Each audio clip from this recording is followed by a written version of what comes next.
जय हिंद। आज हम लोग इस वीडियो में डिस्कस करेंगे syllabus of computer science class 11th का। जो भी स्टूडेंट जैक बोर्ड के स्टूडेंट हैं और वो क्लास 11th के हैं उसके लिए ये वीडियो है। तो सबसे पहले हम लोग जानेंगे कि उसमें कितने यूनिट्स होते हैं कंप्यूटर साइंस के सिलेबस में। तो सिलेबस को हम लोग देखते हैं। सिलेबस में कुछ इस तरह से है कि यूनिट 4 तक है, यूनिट 1, 2, 3 और ये 4। यूनिट 1 में कंप्यूटर फंडामेंटल्स है। यूनिट 1 जो है वो कंप्यूटर फंडामेंटल्स है, यानी बेसिक्स ऑफ कंप्यूटर है, और जिसमें हम लोग कंप्यूटर के बेसिक चीज़ों को जानते हैं, यानी फंडामेंटल्स को जानते हैं। अगर नेक्स्ट है यूनिट 2। यूनिट 2 में है प्रोग्रामिंग मेथडोलॉजी। प्रोग्रामिंग मेथडोलॉजी में क्या होता है कि प्रोग्रामिंग के तौर तरीक़ों के बारे में हम लोग जानते हैं। प्रोग्रामिंग में कई एरर्स होते हैं, कंपाइल कैसे किया जाता है, रन कैसे करते हैं, तो ये सारा चीज़ हम लोग कंप्यूटर प्रोग्रामिंग मेथडोलॉजी में पढ़ते हैं। इसके बाद नेक्स्ट है यूनिट 3। यूनिट 3 में है introduction to computer, introduction to C++। ये इंट्रोडक्शन टू C++, ये यूनिट 3 है। यूनिट 3 में हम लोग इंट्रोडक्शन वाला पार्ट पढ़ते हैं C++ का इंट्रोडक्शन वाला पार्ट कि C++ कहाँ पर डेवलप किया गया था, कौन डेवलप किया था, और उसके बारे में जो भी बेसिक कॉन्सेप्ट होता है उसको हम लोग इंट्रोडक्शन वाला पार्ट में पढ़ते हैं। इसके बाद नेक्स्ट है यूनिट 4। यूनिट 4 में है प्रोग्रामिंग इन C++।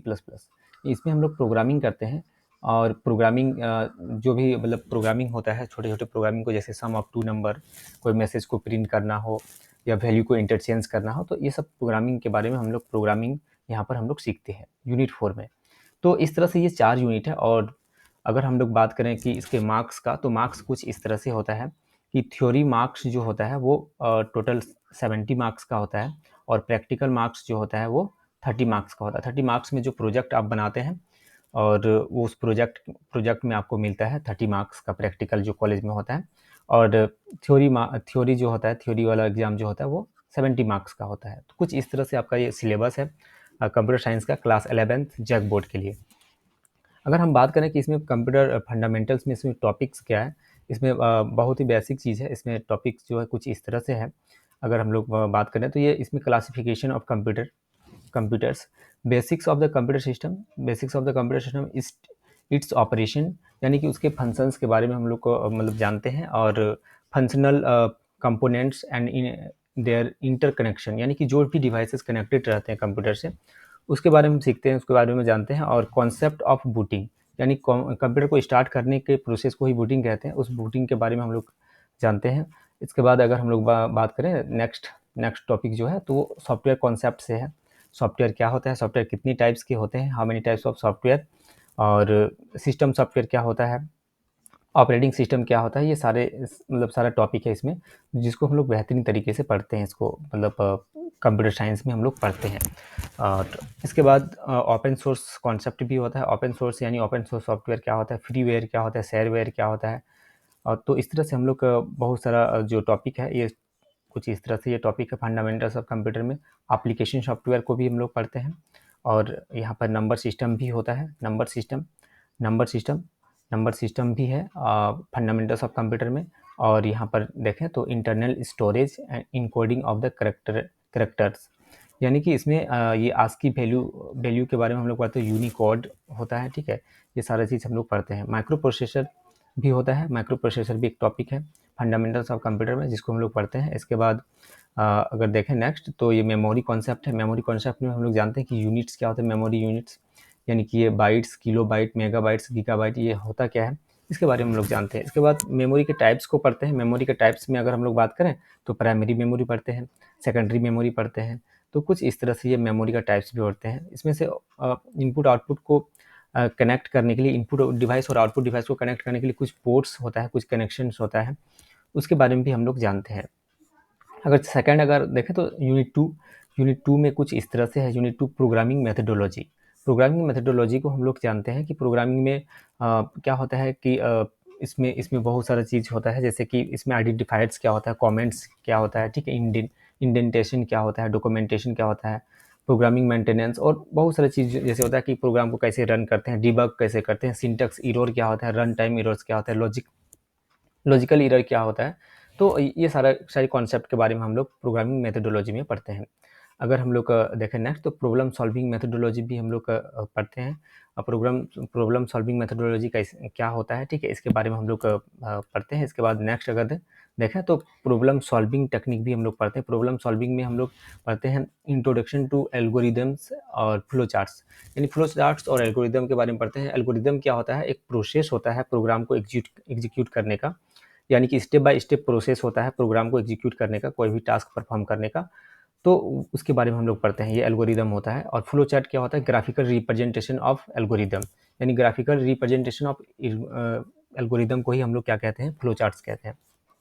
अगर हम लोग नेक्स्ट यूनिट 3 में आए तो यूनिट 3 में हम लोग कुछ इस तरह से देख सकते हैं कि गेटिंग स्टार्टेड करके यहाँ पर है, तो C plus plus character set पढ़ते हैं। सी प्लस प्लस का इंट्रो वाला भी पार्ट पढ़ते हैं कि कौन डेवलप किया, कहाँ डेवलप हुआ था और कौन डेवलप किया है, कुछ इस तरह से। इसके बाद कैरेक्टर सेट पढ़ते हैं। इसके बाद टोकन पढ़ते हैं। टोकन जो बहुत ही इंपॉर्टेंट चीज़ है प्रोग्रामिंग में, सी प्लस प्लस में, इसके बारे में हम लोग बेहतरीन तरीके से जानते हैं, इसको समझते हैं।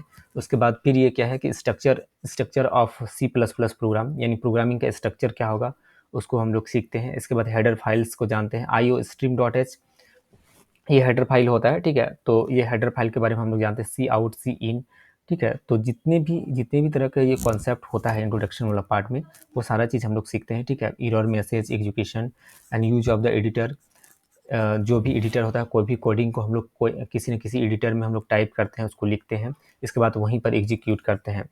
तो ये सारा चीज़ हम लोग इंट्रोडक्शन वाला पार्ट में पढ़ते हैं। और अगर नेक्स्ट टॉपिक की बात करें यूनिट 3 में ही, तो डाटा टाइप्स को हम लोग पढ़ते हैं, जो काफ़ी इंपॉर्टेंट चीज़ है प्रोग्रामिंग के पॉइंट ऑफ व्यू से। और ये वेरिएबल्स है, कांस्टेंट है, इसके बारे में भी जानते हैं। इसके बाद ऑपरेटर्स एंड एक्सप्रेशन को भी हम लोग देखते हैं। ऑपरेटर्स एंड एक्सप्रेशन, इसको भी देखते हैं। ऑपरेटर में जानते हैं जो दो वैल्यू के बीच टास्क परफॉर्म करता है, उसको हम लोग ऑपरेटर्स कहते हैं। तो कुछ इस तरह से ये सारा चीज़ हम लोग पढ़ते हैं और यूनिट 3 कंप्लीट हो जाता है। हम लोग अगर नेक्स्ट देखें तो यूनिट 4 में आते हैं। यूनिट 4 में हम लोग प्रोग्रामिंग करते हैं, कुछ प्रोग्रामिंग करते हैं। और फ्लो ऑफ कंट्रोल में हम लोग प्रोग्रामिंग करते हैं। तो इफ़ स्टेटमेंट को हम लोग देखते हैं। इफ़ स्टेटमेंट को हम लोग पढ़ते हैं, ठीक है। नेक्स्ट इफ स्विच केस पढ़ते हैं, जो काफ़ी इंपॉर्टेंट है सी प्लस प्लस प्रोग्रामिंग में। डिफ़ॉल्ट वाला कॉन्सेप्ट को भी पढ़ते हैं, नेक्स्ट स्विच को भी पढ़ते हैं, केस ब्रेक, ये सारी चीज़ क्या होता है उसके बारे में हम लोग बेहतरीन तरीके से जानते हैं। उसके बाद और बहुत ही इंपॉर्टेंट चीज़ है प्रोग्रामिंग का कॉन्सेप्ट अगर कहें तो हम लोग लूप्स जो है काफ़ी इंपॉर्टेंट कॉन्सेप्ट है प्रोग्रामिंग के लिए। सी प्लस प्लस, जावा। और लूप, कितने टाइप्स का लूप है, उसके लूप्स को यूज करके हम लोग प्रोग्रामिंग बनाते हैं। बिल्ट इन फंक्शन भी होता है, कुछ बिल्ट इन फंक्शन, जैसे studio.h, CTYPE.h और string.h, math.h, कुछ इस तरह से होता है। ये फंक्शन इसके कोई हेडर फाइल के अकॉर्डिंग ही यूज़ किया जाता है। तो कुछ इस तरह से यहाँ पर हम लोग यूनिट 4 में पढ़ते हैं। अगर हम लोग नेक्स्ट देखें तो नेक्स्ट टॉपिक है यहाँ पर introduction to user defined function और इट्स रिक्वायरमेंट, यानी कि यूजर डिफाइंड फंक्शन क्या होता है, इसका क्या ज़रूरत है, इसको हम लोग कब कब यूज करते हैं, उसके बारे में यहाँ पर हम लोग डिस्कस करते हैं, उसके बारे में हम लोग पढ़ते हैं। और इसके बाद अगर हम लोग नेक्स्ट देखें तो डाटा स्ट्रक्चर डाटा टाइप में एरे को हम लोग पढ़ते हैं। स्ट्रक्चर डाटा टाइप में हम लोग एरे को पढ़ते हैं। और array, introduction to array and its advantage, array क्या होता है, एरे का एडवांटेज, डिसएडवांटेज, ये सारा चीज़ हम लोग पढ़ते हैं। इसके बाद अगर हम लोग बात करें यहाँ तो एरे का टाइप्स पढ़ते हैं। एरे का टाइप्स में कुछ इस तरह से होता है। अगर हम लोग देखें एरे के टाइप्स में तो 1 डायमेंशनल एरे, 2 डायमेंशनल एरे, ये सारी चीज़ हम लोग पढ़ते हैं कंप्यूटर साइंस में क्लास 11th में। तो कुछ इस तरह से यहाँ पर और अगर हम लोग देखें नेक्स्ट यहाँ पर हम लोग देख सकते हैं कि यूजर डिफाइंड डाटा टाइप भी, introduction to user defined data type. User defined data type क्या होता है, स्ट्रक्चर को हम लोग यूजर डिफाइंड डाटा टाइप कहते हैं। स्ट्रक्चर को हम लोग यूजर डिफाइंड डाटा टाइप कहते हैं। स्ट्रक्चर को यहाँ पर देख सकते हैं कि स्ट्रक्चर क्या है, यूजर डिफाइंड डाटा टाइप है। डिफाइनिंग स्ट्रक्चर को कैसे डिफाइन किया जाता है, कैसे हम लोग प्रोग्रामिंग में स्ट्रक्चर को यूज कर सकते हैं, ये सारा चीज़ हम लोग पढ़ते हैं क्लास 11th के सिलेबस में, कंप्यूटर साइंस क्लास 11th के सिलेबस में, जैक बोर्ड में खास करके ये मतलब इतनी चीज़ों को पढ़ते हैं। तो उम्मीद करते हैं कि ये सारा टॉपिक आपको समझ में आ गया होगा कि क्या क्या हम लोग क्लास 11th में कंप्यूटर साइंस में पढ़ते हैं।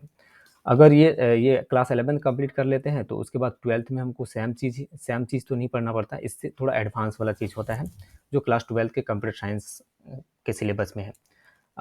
ये सिलेबस यहाँ पर कंप्लीट सिलेबस है और कंप्लीट सिलेबस कुछ इस तरह से ही है। और हम नेक्स्ट वीडियो में चर्चा करेंगे, नेक्स्ट वीडियो में हम डिस्कस करेंगे क्लास 12 के सिलेबस के बारे में। तब तक के लिए बाय। और आप अगर नए हैं इस चैनल में तो चैनल को सब्सक्राइब कर दीजिए, लाइक कर दीजिए, शेयर कर दीजिए। बाय।